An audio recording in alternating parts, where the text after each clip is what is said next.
The courtroom smelled faintly of varnished wood and dust, the kind that had settled over decades of trials, verdicts, and shattered lives. Fluorescent lights hummed overhead, casting a sterile glow across rows of benches filled with spectators, journalists, and a handful of soldiers in uniform. At the center of it all sat Maya Rios, back straight, hands folded in her lap, the pale cuffs of her shirt disappearing under a navy blazer. She looked almost fragile, too slight for her age, too reserved, too quiet. The prosecutor had picked up on that immediately. Helpless, he had called her, pausing for effect, letting the word hang heavy in the air. The defense attorney bristled but said nothing. The judge adjusted her glasses. The jurors shifted uneasily in their seats. But Maya didn't move. She simply stared ahead, unblinking, as though waiting for the storm to pass. For weeks, the trial had unfolded like a carefully orchestrated play. The government insisted that Maya's actions in a distant Wartsania, what she had done,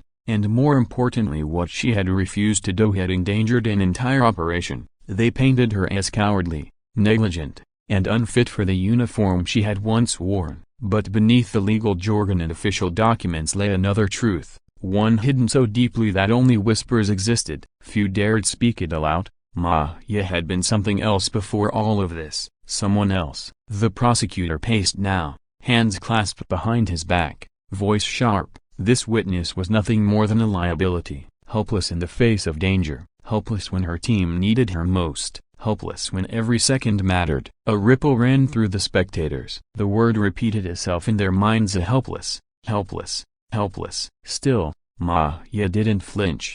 It wasn't the first time she had been underestimated. Years ago, before the trial, before the accusations, before her name was dragged through headlines and politics, she had stood on the edge of a tarmac under a burning desert sun. Dust swirled around her boots, the rumble of aircraft engines shaking the ground. Back then, she wore fatigues and a headset, her face streaked with sweat and grit. Her team had been preparing for insertion in hostile territory, minimal intelligence, no margin for error, and she, the one most overlooked, had carried a secret. Not a weapon, not a dossier, a call sign, one that was known across shadowy channels, whispered in enemy bunkers, etched into the memory of commanders who would never admit how much they depended on it. But that was the past, buried under silence. Until the courtroom. Tell us again, the prosecutor said mockingly, what exactly you contributed in that mission. Besides standing by, her defense attorney rose. Objection is sustained.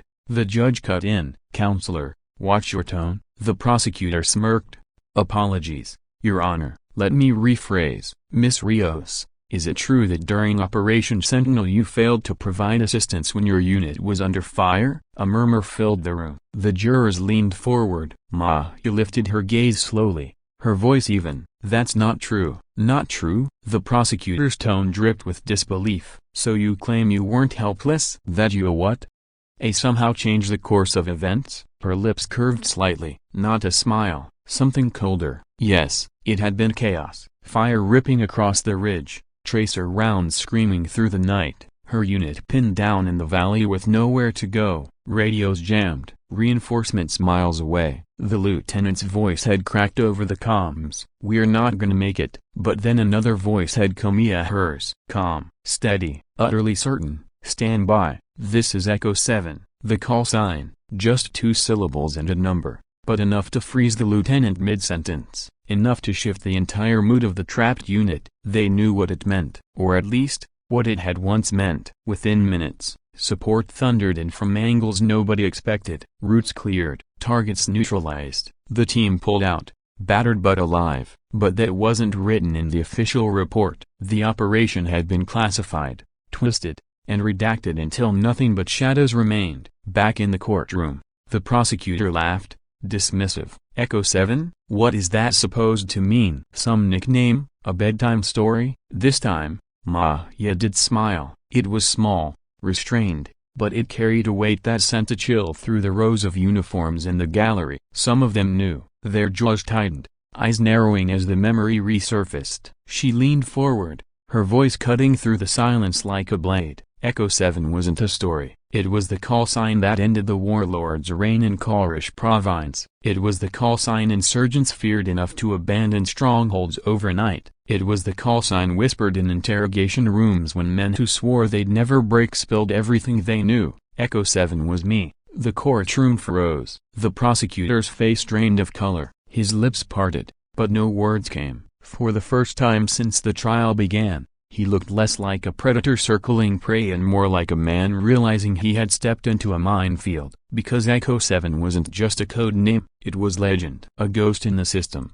a force never officially acknowledged but always respected. The defense attorney rose. "Your Honor, may I request the court acknowledge the relevance of this revelation?" The judge's gavel tapped once. Sharply. "Proceed, but carefully." Maya turned to the jury. Her voice carried no arrogance, only clarity. "They called me helpless because the truth is inconvenient, because admitting what I was or what I did would unravel the narrative they've built. But the reality is simple. That mission didn't fail because of me. It succeeded because of me." One of the soldiers in the gallery shifted forward, his medals catching the light. His face was lined with years of service, his eyes hard as stone. Slowly, deliberately, he raised a hand to his temple and saluted. The sound of shuffling boots followed it too, then 3 more soldiers rising in silent acknowledgement. No words, just respect. The prosecutor sputtered, "This is outrageous," but it was too late. The atmosphere had shifted entirely. The jurors stared at Maya not with doubt,